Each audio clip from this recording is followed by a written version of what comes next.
厂长，这姑娘我培养出来用了几年，你不知道吗？我没正式把她调过去啊。哎，万一她不行了，我会还给你的。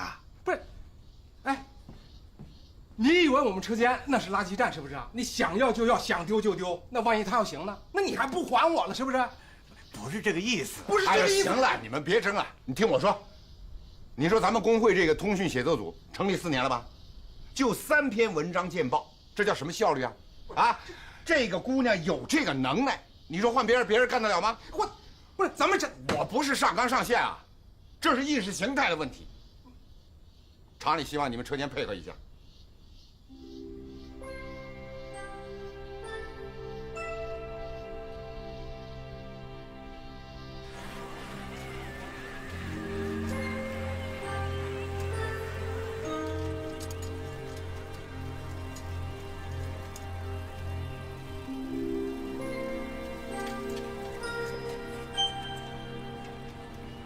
到了新的工作环境，跟大家搞好关系了。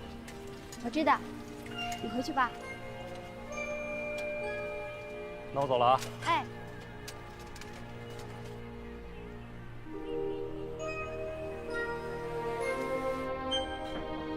进来。左主席。啊，进来进来。苏轼同志，苏轼同志。欢迎你来厂工会工作。哎，胡干事啊！哎，胡干事啊！周主席，把小唐叫过来。这个点儿他肯定没来。你去看看吧。好。小唐同志是我们报道组唯一的工作人员，待会儿你们认识一下。好。你坐。我不累。江苏啊，不在第一线工作了，不习惯了吧？是呀。在车间习惯了，一换上工作服就上船干活了。慢慢会习惯的。周主席，报道组没人，我就说嘛，小唐不会来这么早的。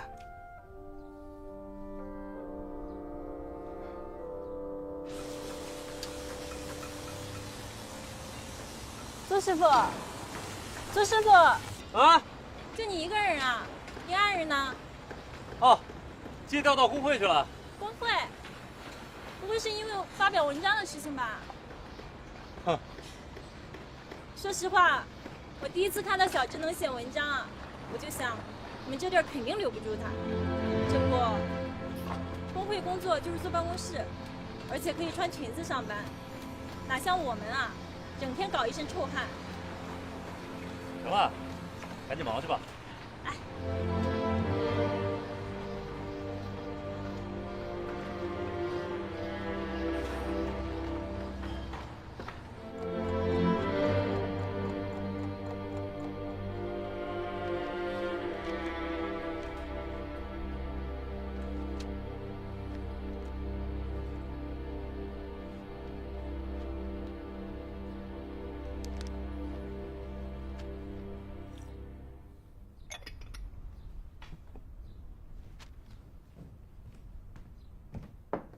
左主席，小唐还是没来，他办公室门锁着呢。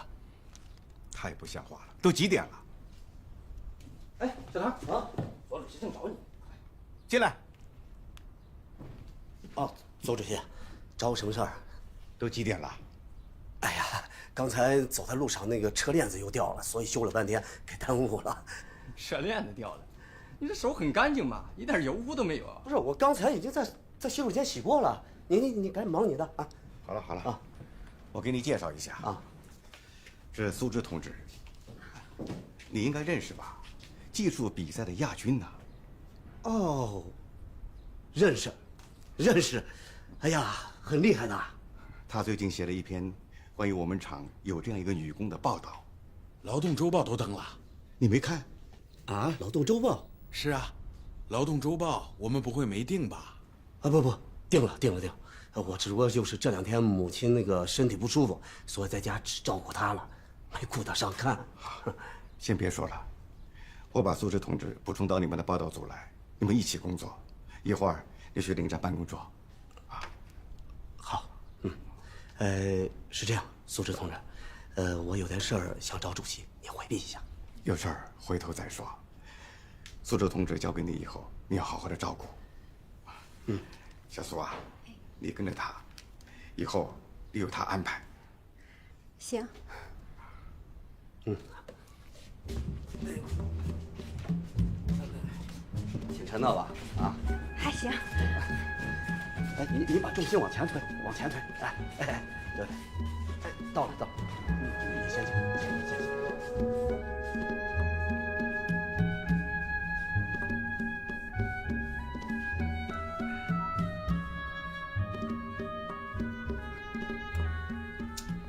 啊，咱们的工作啊，就没事啊，到厂里多转转啊，看有什么值得写的，写了就投稿，投稿发表了，就算成功了。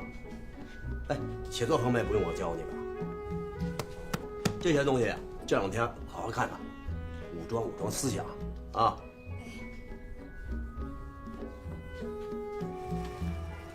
哎，今天你不在，我还真有点不习惯。第一天坐办公室感觉怎么样啊？我也不习惯，太轻松了，汗都没出。哎，人家说坐办公室可以穿裙子啊。来，赵二这边。哎，周姐。哎，周姐。哎，不是，把活放下。哦。哎，周姐啊，哎，他叫赵丽，来给你当徒弟啊。周师傅，小芝就是临时借调过去的，万一她回来怎么办啊？你想什么呢？小芝是个聪明的姑娘，她不会回来的啊。小芝啊，不是，小赵有点像小芝。啊，赵啊，你这个师傅就是把徒弟培养出来去拿技能比武大赛亚军的人，啊，他那个徒弟看着比你要瘦弱得多。啊，你要好好跟师傅学，争取以后啊，把冠军拿回来啊！别光傻笑，有没有信心呢？有。我听着一点信心都没有。哼，行了，邹姐，人我是交给你了啊。哎，主任，你这可偏心啊！这么好看的姑娘，你都给周姐了呢？你们少嫉妒啊！以后啊，你把你的徒弟能培养成第5名，也可以上我那里挑啊。你说的啊？好好学哈。哎，看什么看？看什么看？就干活。师傅，我该干点什么呢？先把裙子换掉。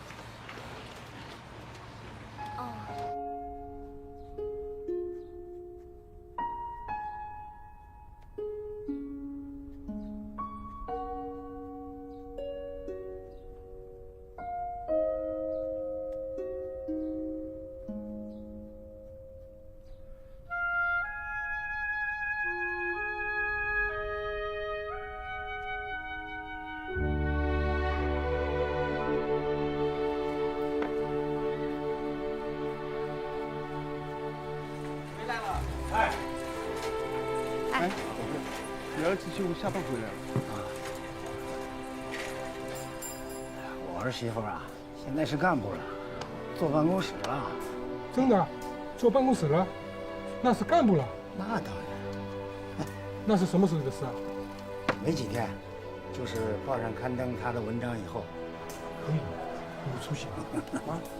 哎，别愣着，快下去，下去，回去。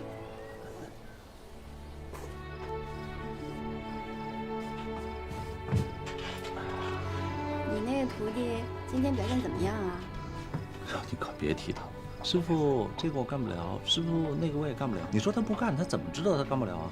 哎呦，师傅这个我不敢干，师傅那个我也不敢干，气死我了！笑，都累死了。本来2个人的活，一个人全都给干了。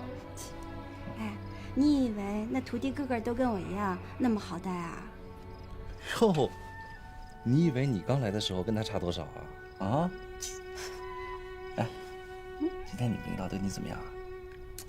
他又来晚了，车子又坏了。又坏了？那车怎么天天坏啊？那也许他车子今天真坏了呢。哎呀，那是他的事情，和咱们又没关系。困了，睡吧。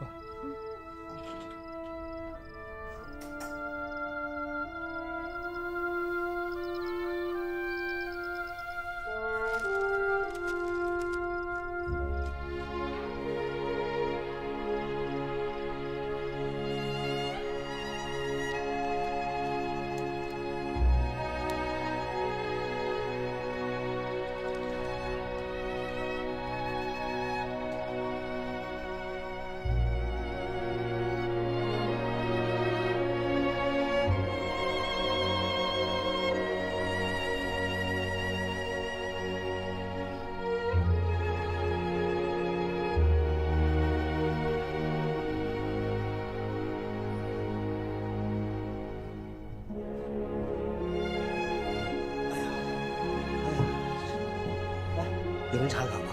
啊？没有。啊，刚才没上班的时候，胡干事来了一趟。他来干什么？他说路过看一看，别的就没人来了。哎呀，这个车子还真坏在路上。哎，小志啊，你这一天到晚都在写什么呢？啊？瞎写，想到什么就写什么。咱们厂有那么多值得写的吗？有啊，这几年我一直在生产前线，这周围有好多事情都值得报道呢。组长，哎，这些是我这几天写的稿子，你看看怎么样？这些都是你写的？嗯。哎呦，你好能写啊！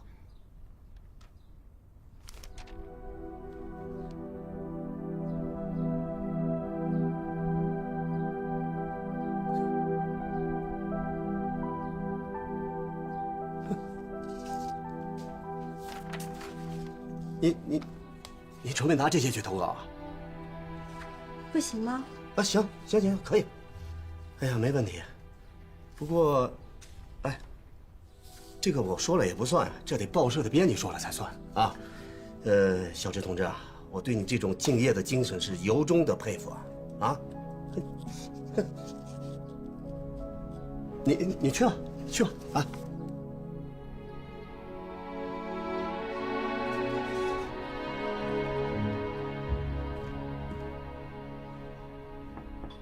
进来。邹主席，什么事儿？没事，过来看看你。我用不着你看。哎，小唐啊，啊，你能不能踏踏实实学习工作啊？啊，我每次经过你办公室门口，总是看见那个杠着的小姑娘在埋头苦干，在写着什么，就是看不到你。你回头能不能换辆车啊？不要一天到晚坏。好，邹主席，小歉啊。回头啊，我搞一辆自行车票把它给换掉啊。邹主席，我想问您个事儿。什么事儿？那个我办公室那个小苏同志，是你要过来的吗？怎么了？你看。什么？你看看。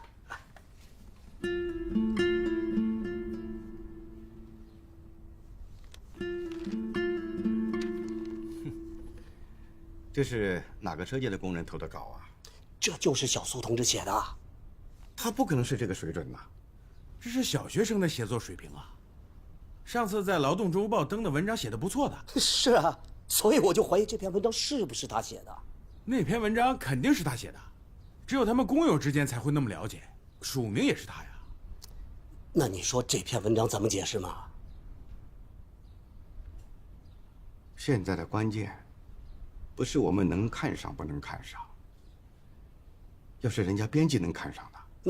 那邹主席，你看上了没有？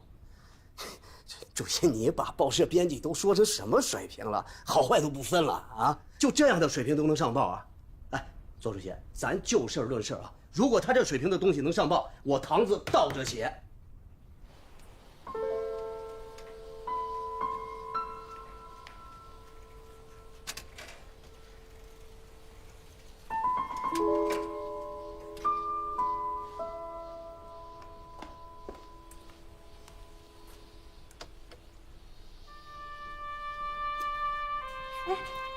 麻烦，请问钱家老师出去了吗？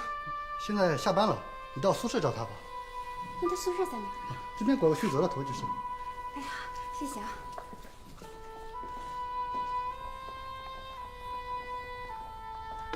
陈老师，哎，你怎么来了？是不是打扰你了？哦，不打扰。来这里。你先做饭吧。来。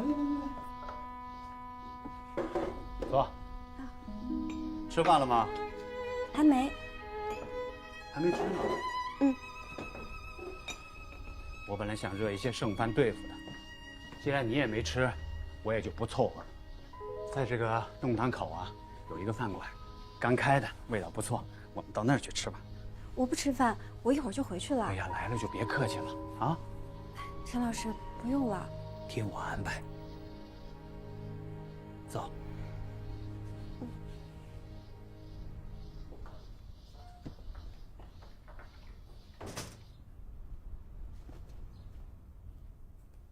大姐，2碗阳春面。好，坐。啊，陈老师，今天我请客啊。不行，你来了呢就是客人，哪有让客人请客的？可我有请客的理由。什么理由？我们厂里工会有个报道组，我调到那儿工作了。你到工会了？对呀。因为厂里看到报纸上登了我写的文章，他们认为我有写作的能力，所以就调我过去了。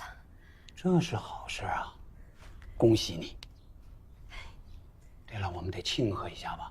对啊。大姐有酒吗？没有酒。那就跟我们来2杯水吧。你是哪儿的？想吃酒啊？我就是前面文化宫的。你不记得我了？我经常来吃面的。我就是看着眼熟。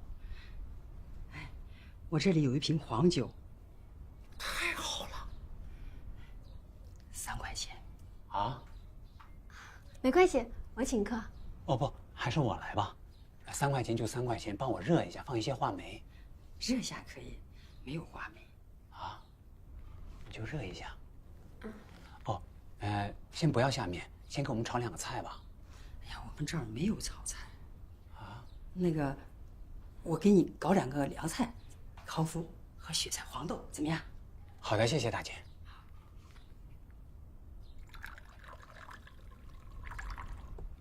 来，小苏。今天呢，就算一个庆祝仪式，庆祝你调入了工会工作，这是一个工人，到革命干部的最重要的一步。陈老师，这只是借调，我谢谢你。如果没有你，这一切都是不可能的。哎，这跟我没有任何关系啊，这是你努力的结果。还是你对我的帮助大。不说这些了，只要结果是好的就行。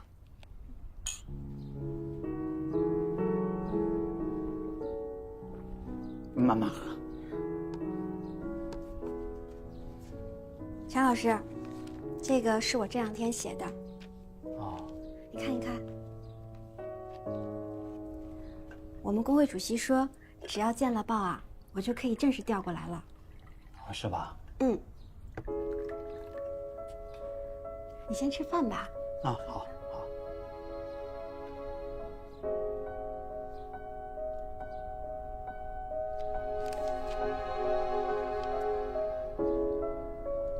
同志，什么时候下面？啊，等一会儿。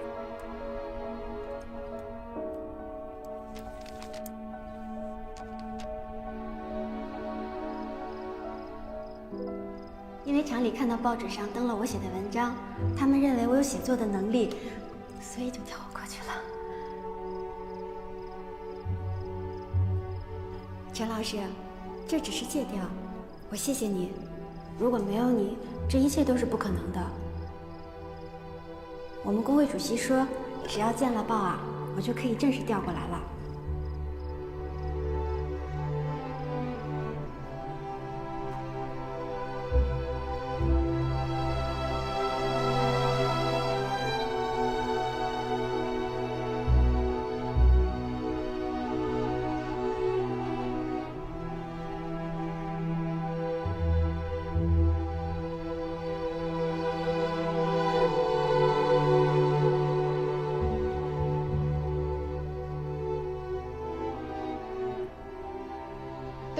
对，叫陈乔。好的，你就出来是吧？好的。陈华同志马上就出来，你稍等一下啊。这是您的工作证。好，谢谢。你在那等一下。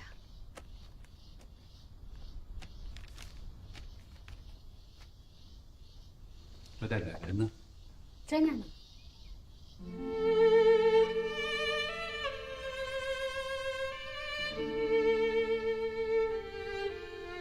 怎么是你，陈华？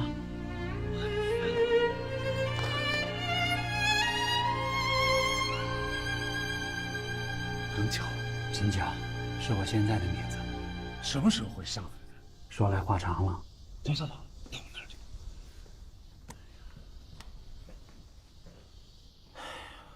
你这段经历太神奇了，可以写小说了。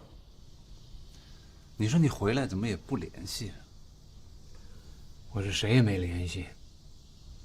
对，我今天来呢，是有事儿要麻烦你。咱们都是死人都得爬出来的，没有麻烦两个字。师傅，歇会儿吧，喝点水。师傅，喝点水。你不看我手里怎么干活？你老盯着我看干什么呀？师傅，你不知道，你认真干活的时候有多好看，尤其是遇到麻烦的时候。你没事，你注意这些干什么？你脑子是不是有问题啊？师傅，大家都说，哎，你老婆是厂里面最好看的女人，你怎么把她追到手的？大家还说了，我呀虽然没有她长得漂亮，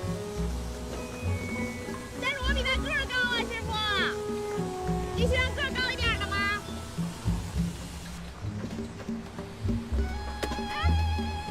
我到那边去看看，你留在这儿。哎，主任让我跟着你啊！你站着，站着，站着别动。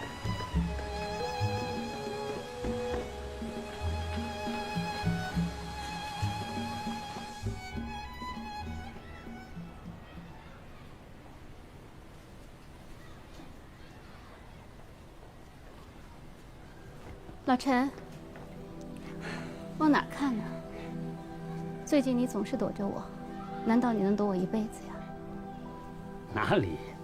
你那天到居委会找我，我当时真的有事出去了。现在没什么事儿了吧？去我那儿坐一坐，告诉我什么时候我才能够拿到那封信。哎，不行，一会儿我女儿要来，我已经3个月没见她了。那我的事儿什么时候才能够办啊？不好办呐。这王主任的抽屉，不知道什么时候上了锁，得等机会啊。再见啊。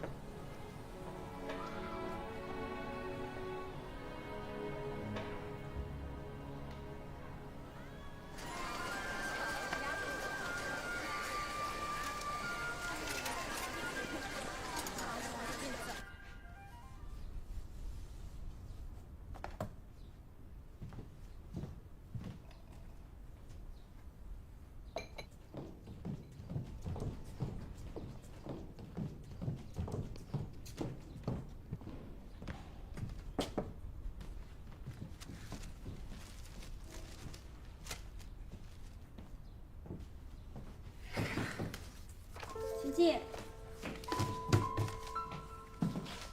今天的报纸。啊，谢谢。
进来。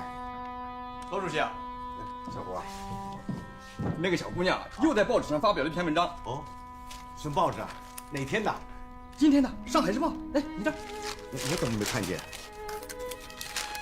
第3版啊，第3版。这儿你看，修船厂工人的愿望，作者苏芝。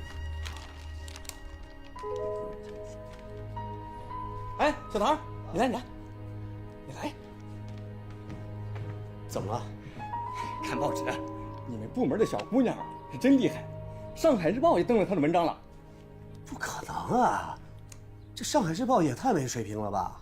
啊，这小学生作文也登了？不信你看呢？你看，在这儿，是不是？这小姑娘可真厉害呀！是啊，看着给个一般人似的。哎，小唐啊，你还记不记得前几天跟我说的话？不，左主席，你看这原稿你可是看见了啊？这跟原稿完全不一样呀！你说，只要小苏的文章能登上报纸，你的信就到写。左主席，你看看，你看完全不一样啊！我不管，我要的就是结果。你们说什么呢？这是，他说呀，说如果小苏的文章能登报纸，他的堂就倒着写啊。堂字倒着写，什么字啊？是闲吗？啊？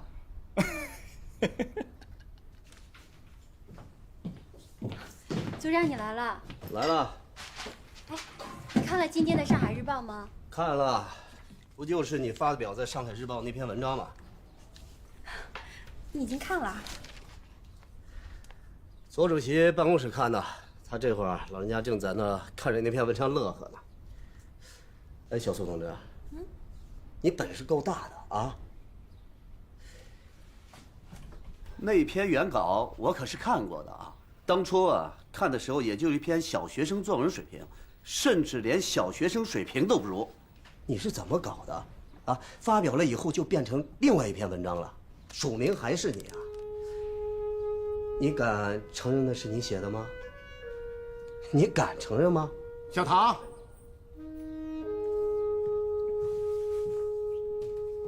你干什么？你这是妒忌小苏同志啊！主席，我就是想闹明白怎么回事儿。小苏同志，你别跟他多说，文章见了报纸就说明一切。小苏，你别理他，你能够在上海日报上宣传我们修船厂，我代表修船厂广大职工，对你表示感谢。主席，关键是那篇文章是他写的吗？小唐同志，你要注意对小苏同志的说话方式，别妒贤技能。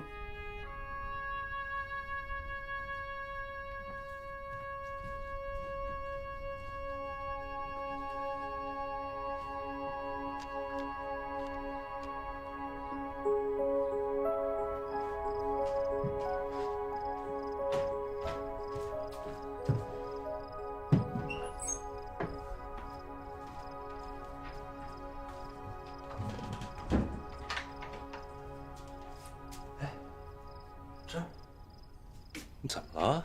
一晚上都看着不高兴。我们组长今天跟我不高兴了，一整天都没怎么搭理我。为什么呀？按说你稿子上报了，他作为领导应该高兴才对啊。我听胡干事说，他跟我们左主席打赌，说我的稿子不会见报了。怪不得呢。哎，那他生气也是生他自己的气，这叫做小气。可是我不想让他不高兴。那高不高兴是他的事情，你管得了吗？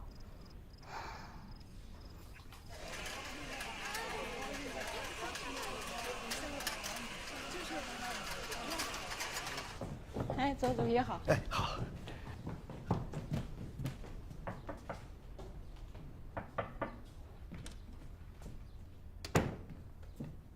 厂长，你找我啊？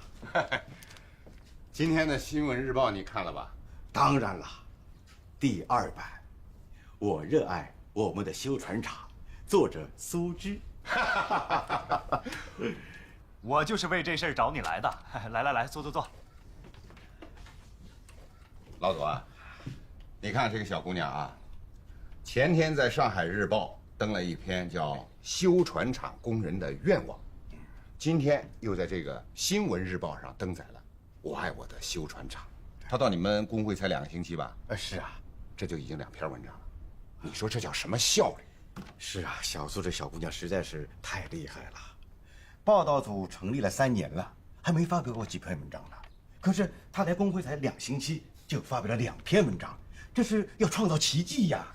所以我说啊，了不得啊！是啊是啊，真是了不起，而且都是大报。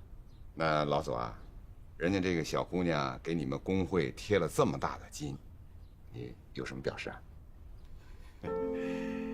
我没想过，回头考虑一下。我已经替你考虑过了，这个季度的优秀职工就给他。优秀职工啊！哎呦，恐怕是来不及了。今天下午就要公布了，再说下面都知道了呀。这不是还没公布吗？再说了，这下面知道了又怎么？一个部门一个名额，我们工会是胡干事啊。老左啊，我看你这个人现在有点分不清轻重了啊。你说这个胡干事和这个小苏姑娘谁的功劳大？那倒也是。这样，我现在就到人劳处去，叫他们改过来。哎，好了好了，你坐下坐下坐下。人劳处我已经打过招呼了，我啊有更重要的事想跟你商量。哦，什么？咱们不是要发展一批新党员吗？我看呢，可以把这个小苏姑娘考虑进去，让她发展成党员。这好像不太可能吧？我听他原来的车间主任说，跟他一起进厂的几个学生都已经转正了，厂里就是不给他转正。为什么呢？原因是他的出身问题，他母亲一直说不清楚他父亲是干什么的，最后还是因为这次技术大比武获得了亚军，厂里才给他转了正。哎，他妈妈你见过呀？就是在邹杰婚礼上酒喝多了乱唱歌的那个女人。老左呀，我看你这点就不如我了，我已经了解过了。啊，我刚才把邹杰叫过来问过了。啊，据说小苏的父亲在解放前是有革命倾向的进步记者。如果真是这样的话，那和入党就没有矛盾了。他父亲是进步的记者。哎，他母亲怎么不说呢？哎呀，现在关键的问题是，只要他母亲说出他父亲是干什么的就可以了，剩下的，啊，让组织上去调查核实。啊，我看这个小姑娘是个不可多得的人才，我们完全可以先走一步。你说呢？小苏啊，我们决定把这个季度的优秀职工的称号给你。这个季度的优秀职工不是胡干事吗？鉴于你连续2次在报纸上报道了我们厂的情况，哦不，加上来工会之前1篇，应该是3篇。这为我们厂带来了很大的荣誉。你的贡献比他大，所以我们换成你。邹主席，这样恐怕不好。大家都已经知道优秀职工是胡干事了，我是一个新来的，这样不合适。邹主席，我下一个季度一定会努力争取的。我们就不讨论这个问题了，组织上已经决定了。我今天叫你来，是谈下面的事儿。苏轼同志，你想过入党吧？我怎么没看到你主动靠拢党组织的愿望啊？怎么没有看到你写入党申请书呢？主席，我不够格。我们党的大门是向任何同志敞开的，你怎么不够格呢？要求入党是我们每个有抱负、有理想同志的愿望啊。是，但是我的家庭情况……你是说，你母亲没有说清楚你父亲的身份？还有一种说法，说你父亲在旧社会是一个有革命倾向的进步记者，你知道吗？你了解我父亲？我不了解。当然，你父亲的情况只是一种说法，有待进一步的调查。其实你父亲身份问题很简单，你母亲不会不知道他的身份吧？只要他说出来他是谁，组织上就会去调查和落实。不是说你说他是个好人，他就是个好人；你说他是个坏人，他就是个坏人。这一切要以组织的调查为判断。先做第一步程序，你先交一份入党申请书吧。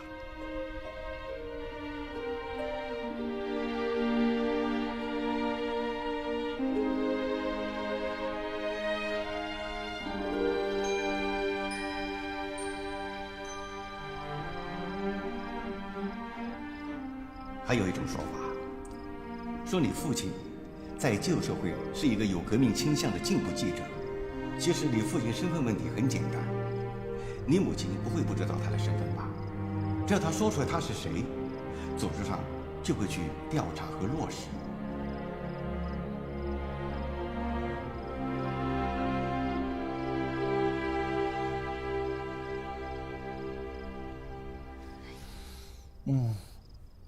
干什么呀？明天你陪我回趟家吧。怎么了？想妈了？之前一直跟你说让你回去看她，你就是不去。我知道你经常偷偷去看他，那他也没让你带话让我回去啊。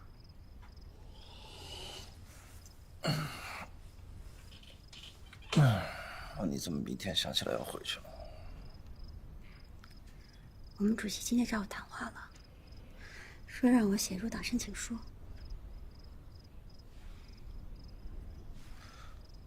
那你写入党申请书？那是党组织看上你了呀，写了没有啊？申请书已经交了，我们主席说他要做我的入党介绍人。真的？你们主席要做你入党介绍人啊？嗯。那你是要回家里去把这个喜讯告诉妈吗？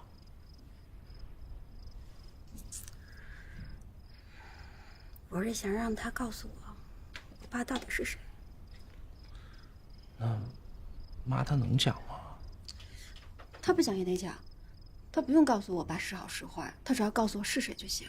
组织上会调查他到底是什么人。那我明天陪你回不去。我们今天车间开了动员大会，说是港务局有一艘拖轮被撞坏了，加班加点要把它修好。那好吧，我一个人回去。记着，你回去之后跟妈好好讲，态度要好，千万别急，她吃软不吃硬。再说了，入党这么重要的事情，我相信她能拎得清楚的。嗯。出去啊？啊，我有点事。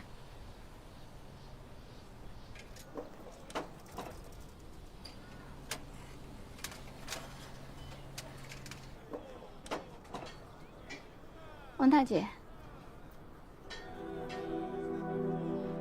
有事吗？进屋说吧。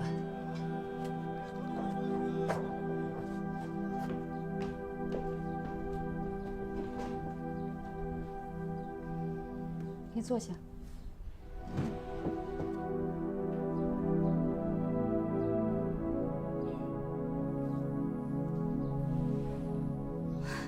你来的正好，喝杯下午茶吧。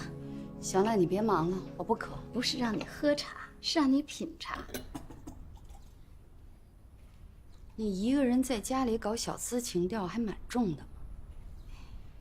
这个茶是去年我有朋友从云南给我带过来的，这些茶具是以前留下的。有什么事儿吗？你前些天去找过老陈了？老陈？居委会的老陈。居委会的老陈？行了，你别装了，老陈都交代了，你说说你找他的目的吧。啊，你说的是你们办公室的老陈。我没找他呀，我找他干嘛？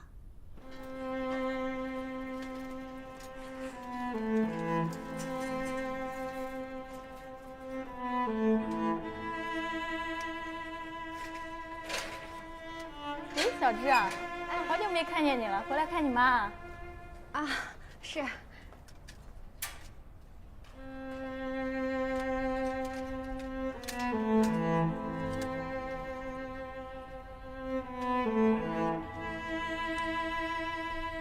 老陈都已经交代了，你在这里还不说实话？